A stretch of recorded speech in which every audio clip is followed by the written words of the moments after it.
Ինչքան է կշռում այս ցուլը, հարցրեց Ֆրենսիս Գալթոնը 1906 թվականին Լոնդոնի տոնավաճառի ժամանակ։ Խոստացավ մրցանակ նրան, ով կտա ամենամոտ պատասխանը։ Շուրջ 800 մարդ գրեց իր կարծիքը։ Պատասխանների մեծ մասը սխալ էր, բայց բացահայտվեց մի ապշեցուցիչ բան։ Նրանց բոլորի պատասխանների միջինը շատ մոտ էր իրական քաշին, ընդամենը 3 կիլոգրամի տարբերությամբ։ Սա պատմության մեջ մտավ որպես wisdom of the crowd։ Ամբոխի իմաստությունը։ Ամբոխի իմաստությունը ցույց է տալիս, որ մեծ թվով մարդկանց անկախ կարծիքների միջինը որպես կանոն ավելի ճշգրիտ է լինում, քան մեկ փորձագետի կարծիքը։ Մարդկային սխալները փոխհատուցվում են իրարով, իսկ ճշմարտությունը մնում է։ Հետագայում նմանատիպ բազմաթիվ հետազոտություններ անցկացվեցին, եւ օրինակները շատ են։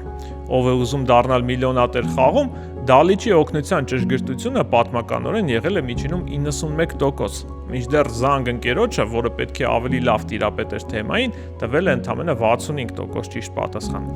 Կամ ֆինանսական շուկաներում գնային կանխատեսումների միջինը հաճախ ավելի մոտ է իրականությանը, քան անհատ վերլուծաբանների գնահատականները։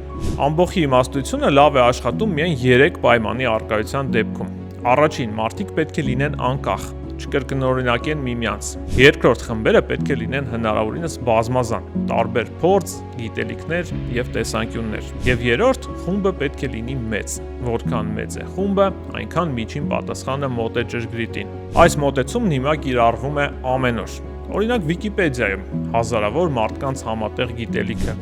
կամ Netflix-ում ու Spotify-ում առաջարկների համակարգերում։ Այս ամենի մասին գիրք էլ կա Ջեյմս Սուրովեցկու Wisdom of the Crowds։ Այն ցույց է տալիս, երբեմն ամբոխը ոչ միայն չի մոլորվում, այլ կարող է լինել աշխարհի ամենախելացի համակարգը։